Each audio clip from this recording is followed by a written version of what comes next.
fellow St. Lucians, as most of you have marked the start of a new year, we must acknowledge that 2024 brought incredible challenges and extraordinary achievements, which showed that despite our size, St. Lucia is capable of great things when we dare to dream big and prepare for success. Last year will forever be remembered as the year Julian Alfred blazed her way into the history books, bringing home 2 Olympic medals, gold and silver, for the first time. Julian has inspired a new generation of young athletes through her dedication and discipline, capturing the global spotlight and introducing millions worldwide to our island. Naomi London, also a student at the University of Texas, is quickly following Julian's footsteps. Her explosive speed and unwavering determination have already caught the world's attention. We look forward to rejoicing in their future triumphs. We are so proud of Kamian Elize, who, just at 23 years old, earned the prestigious FIDE Master title in chess. His brilliance shows that we can excel not only in physical pursuits, but in intellectual arenas as well. And let's not forget our living legend, Darren Sammy, whose inspiring leadership and competitiveness poised West Indies cricket for a return to their glory days. Then there are our rising cricket stars, Zadia James and Akeem Ogist, along with many more individuals and teams who continue to inspire us with their prowess and passion. And we celebrate the incredible St. Lucia Kings, who have brought home the CPL trophy for the first time, uniting every St. Lucian in celebration and pride. All these achievements are more than moments of pride. They remind us of what we can achieve. But in these moments, we must also ask ourselves a question. How did they succeed? And what kind of investments will be necessary for the next generation to succeed? United Workers' Party had already begun to answer that question by supporting some of those same athletes in various ways, not the least of which was building a world-class sporting facilities in each community and establishing a sports academy, which Zadia James attended, to prepare our athletes and coaches for international team and individual competition. At the same time of election, we were about to open a youth and sports authority, funded by the revenues from our lottery, dedicated to preparing and supporting our youth and athletes and strengthening our clubs. All this to make sure that we have the best chance to succeed. Instead, this government has taken these same funds, $800,000 a month, to repay a loan for the next 15 years, robbing our youth and athletes of the promise of a future in sports. Whilst we must celebrate all our successes, we cannot ignore the hardships many St. Lucians have endured and continue to endure. I recently sat with 2 families in the south of the island, a mother working tirelessly at 2 jobs and still struggling to meet her family's monthly expenses, and a father who lost his livelihood as a result of a business closure, now unable to support his 3 bright-eyed children who yearn for more. The mother shared her anxiety about the harsh choices she faces between meeting bills for food, rent, electricity, water, bus fares, medication, and the often inability to meet the basic needs of her children. The father spoke with tears in his eyes about his helplessness and shame. This is their reality. And for too many St. Lucians, this is their reality too. My friends, these stories are not isolated. They're now woven into the fabric of too many St. Lucians, struggling daily under broken promises, misguided policies, and failed leadership. Nearly 4 years ago, the St. Lucian Labour Party swept into office, beating pans, and clearly had no plans, but instead made empty promises to put you first. As we see daily, they, their families, and their comrades have been placed first. They speak of love for St. Lucia, yet their neglect speaks louder. stopping of the St. Jude's Hospital, the Honore International Airport, the Gros-Islet Highway, the numerous housing developments, and many more projects that were underway indict this administration and speak clearly to their self-serving priorities. Rather than finding ways to improve upon these projects and allow them to flourish, they made false allegations of corruption, which in 3.5 years and the appointment of a special prosecutor, they have yet to prove anything. Their arrogance and greed have led them to stop these essential projects at all of our expense. They've proven once again that it's politics that they put first and to protect the victory. They stopped work on the new modern St. Jude Hospital, nearing completion to return to a 60-year-old building that could not meet international standards. Had they continued work on the new St. Jude's Hospital, we'd have moved out of the stadium over 3 years ago and saved over $150 million. The plan to use the second floor for International Hospital with a helicopter pad would also have been completed.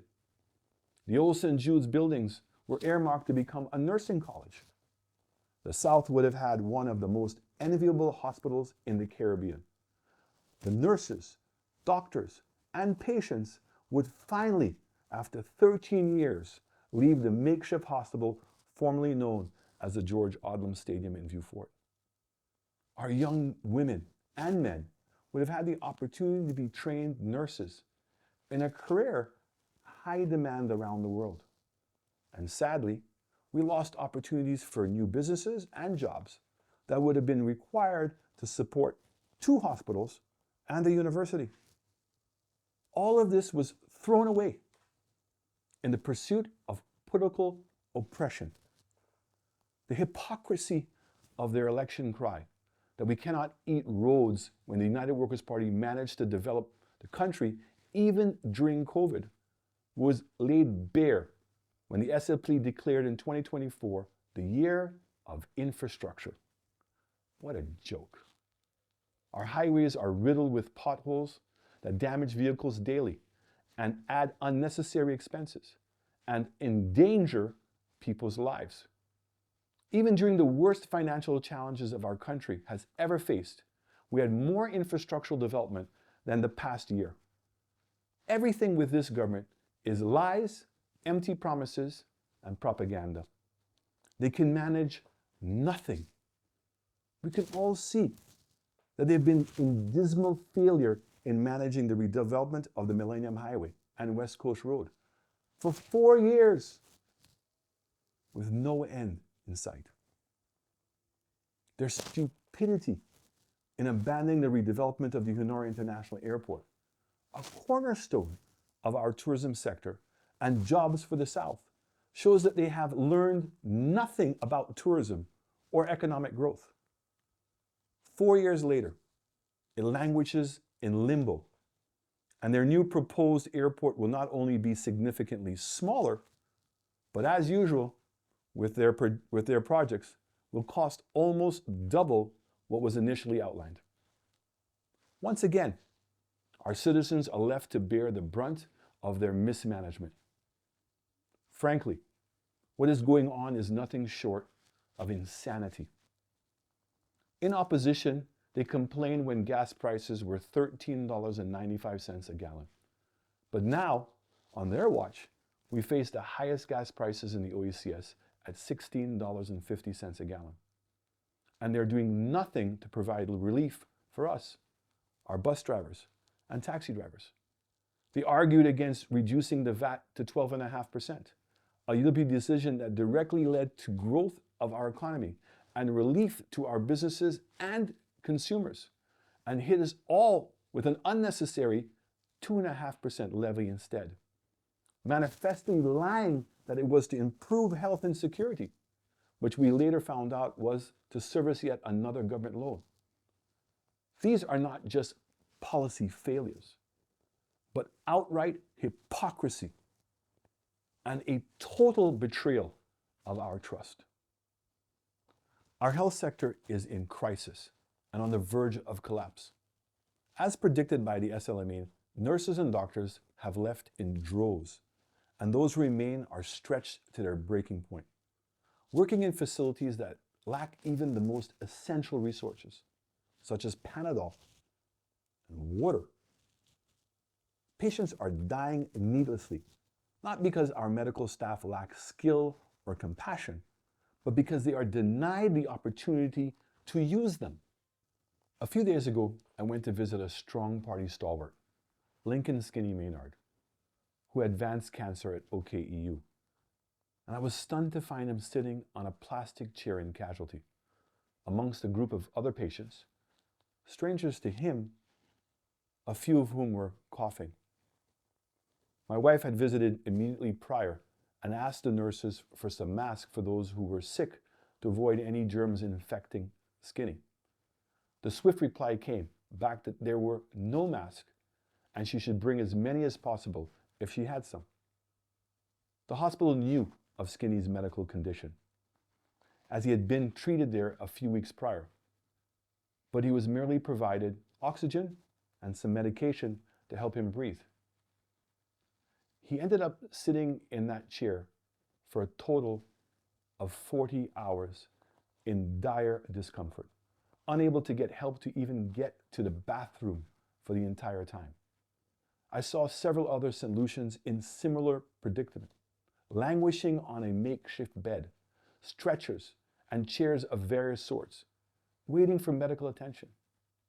Frankly, I was not only dismayed by the conditions they were, but heartbroken to see the total breakdown of a medical facility that our administration had been running efficiently even during COVID-19 when finances were at their tightest. I am grateful that I had both the time and the means to move Skinny to Tapio. But regrettably, he passed away a day later. However, Skinny had the time to call me a few hours before he passed, to thank me for arranging for him to be treated with dignity and professionalism.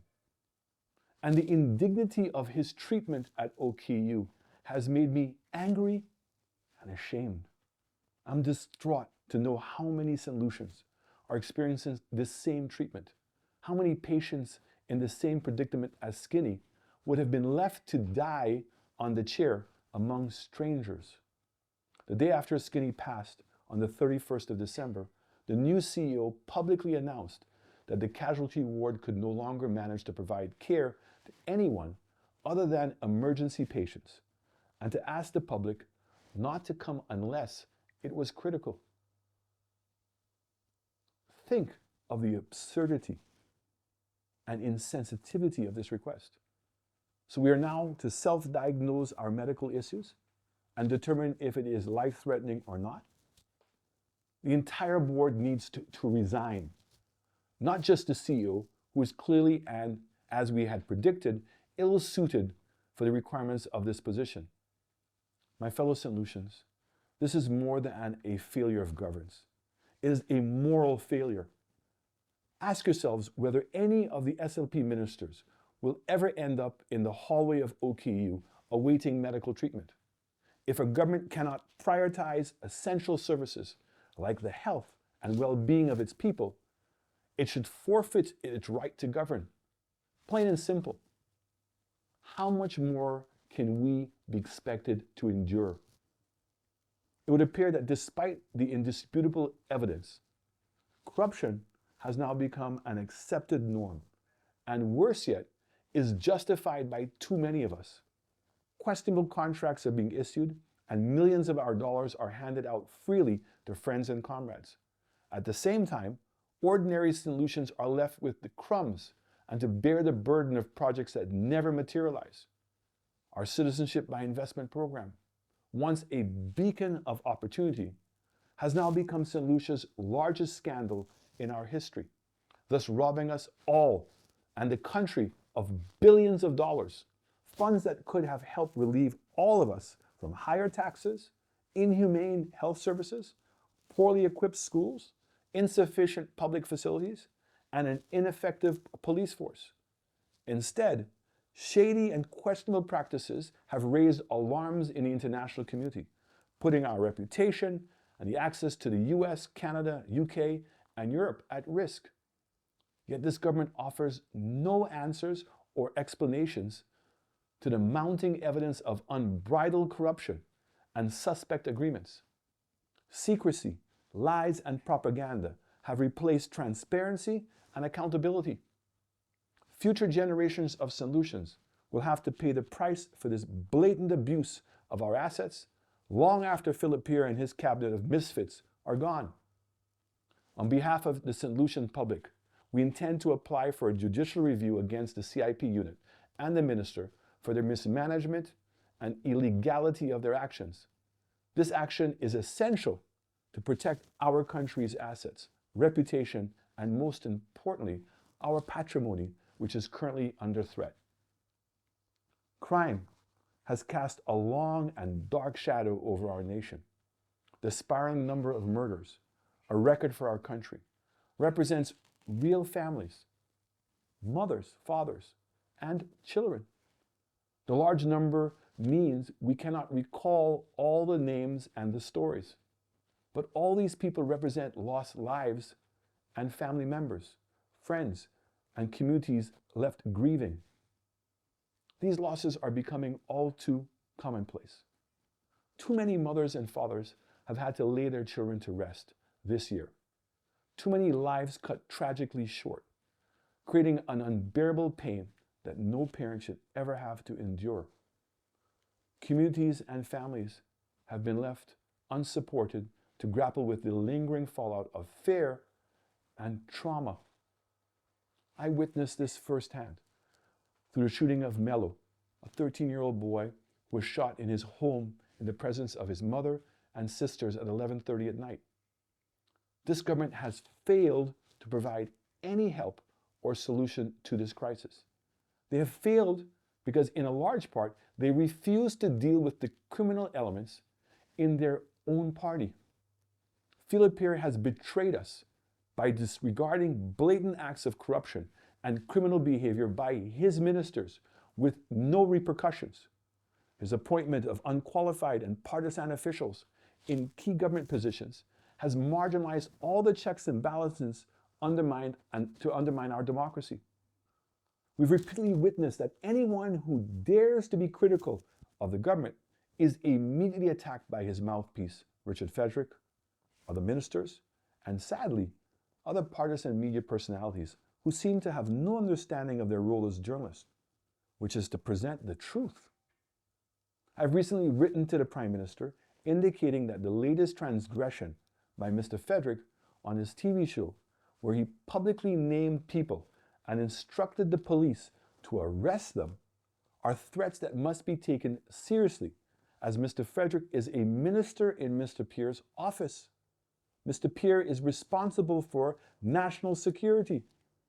It is also reminiscent of the same allegations made about Fedrick's involvement in Operation Restore Confidence, where the DPP stated that there was sufficient evidence of extrajudicial killings to proceed with the prosecution. I've clarified to the Prime Minister that this behavior is a risk to the St. Lucian public and can no longer be tolerated. Like Stephen King, Mr. Pierre prefers to bury his head in the sand and claim ignorance. His continued denial and procrastination are a strong indictment of his and his government's complicity. Our economy, too, remains fragile. Small businesses, the backbone of our communities, are fighting to survive in an environment that offers them little support. The apparent signs of a failing economy undermine the government's false claims that we're doing well. We feel it in the supermarkets, gas pumps, pharmacies, markets, and retail stores. Only a delusional government will lie to itself and us about the horrors happening in this country. Young entrepreneurs, brimming with ideas, stifled by bureaucracy, ill-advised taxes, high utility costs, inefficient port and transportation systems, corruption in several government departments, and a lack of resource access.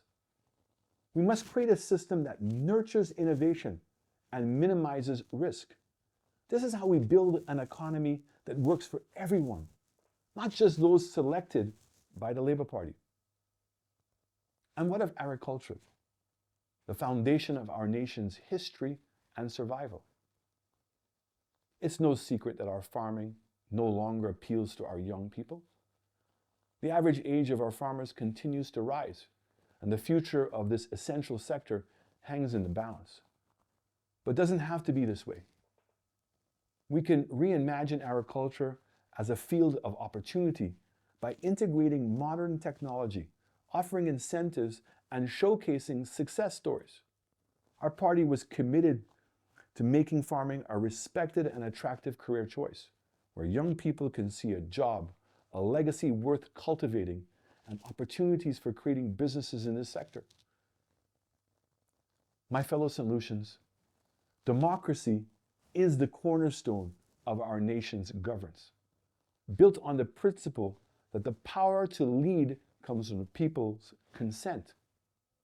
Undoubtedly, we are better off living as a community than individually. Each citizen possesses different skills, and all of us working together makes it more likely that we can all prosper. But when the checks and the balances legislated to protect our civil rights from the abuse of power are circumvented, corruption is allowed to flourish. It robs ordinary citizens of our rightful benefits. For democracy to truly work, your involvement does not end at the ballot box. It can only thrive when citizens remain engaged, informed, and vocal. The right to dissent, questions, and demand better from our leaders is fundamental to a healthy democracy. Speaking out against poor governance is not an act of rebellion, it's an act of patriotism, a reminder that the true power in democracy lies with us, the people. When leaders fail to honor their commitments, we must hold them accountable, ensuring that justice, transparency, and integrity are upheld for all good. Let us take the first step in 2025 to right the wrong, to compel the government to fix the problem. We must find the strength and the courage to overcome our powerlessness and fear, especially our fear of victimization, because if we don't fight back now, we'll face this forever. We cannot wait for the next general election to demand better. We must hold this government accountable for their failures and not let them take our consent for granted. Let us show this government that we will no longer accept deceit, corruption, and incompetence. The power lies with us, the people. Together we can demand leadership prioritizing health, safety, and prosperity for all. St. Lucia, it's time to support a new generation of strong, courageous leaders. Leaders with vision, integrity, and the determination to place the needs of the people above their selfish desires. Leaders who understand that governance is not about power, but about service. Leaders who appreciate the importance of planning for the future and providing a leg up for every citizen. Leaders who respect human dignity and don't prioritize people by how much they earn, what family they come from, their level of education, or their loyalty to a political party, but rather leaders who value everyone's contribution. We must teach our children that greatness comes from strong morals, humility, empathy, and mutual respect. And success requires a relentless commitment to discipline. As we look to 2025, I dream of a St. Lucia where we measure the murder rate from 0 yearly rather than the previous year. A solution where families can thrive and every worker is appreciated and valued. Imagine a solution where every child has access to a world-class education, is employed in a job they feel proud of, and earns a meaningful wage. A nation where businesses are no longer constrained by bureaucracy, but are empowered to thrive, creating jobs and economic growth. I envision a solution where tourism supports our economy and tells the story of a proud and vibrant people, where visitors have the memories of our beauty and respect for our culture and traditions, and admiration of our resilience. Picture a future where our athletes continue to stand on global podiums, our artists inspire the world, and our farmers produce for survival and prosperity. Let us dream of a solution where innovation leads the way in every sector, from technology to agriculture, and where every citizen contributes to and benefits from our collective success. This new year, the United Workers' Party will focus on building on our successes and reviewing improvement areas to become the party of choice in the coming election. We've strengthened our internal candidate selection process to ensure that those chosen best reflect the next generation of leaders who share our values and policies and will provide the best representation to deliver a better quality of life to their communities and our country. We can make St. Lucia shine again and become a nation of hope, opportunity, and boundless potential. Let us believe in ourselves and this hope so we refuse to accept the mediocrity and indignity meted out by this government. Let us stand firm in demanding that our fundamental human rights be protected so there are no more tragic stories like Skinny's. I urge you to remember that our collective power can bring the changes we desire and need. Let us not allow the current government's failures and corruption to define who we are as a people and as a country, but instead attach ourselves to the traditional beliefs, values, and God-fearing principles that make us proud to be St. Lucians. Let us every day be grateful to God that we have woken to see another day and try to make the most of it. Let us always remember who we are as a people. Let us teach our children right from wrong. Let us be kind to our neighbors. Let us lift each other in prayer. Let us stand up against the things we see that are wrong, unjust, and unfair. Let us all work together to pursue the best lives we can live as St. Lucia. We all want to live and can only live if we believe in God, in ourselves, and the promise of a better tomorrow. Happy New Year, St. Lucia. May God bless you all and our beloved country.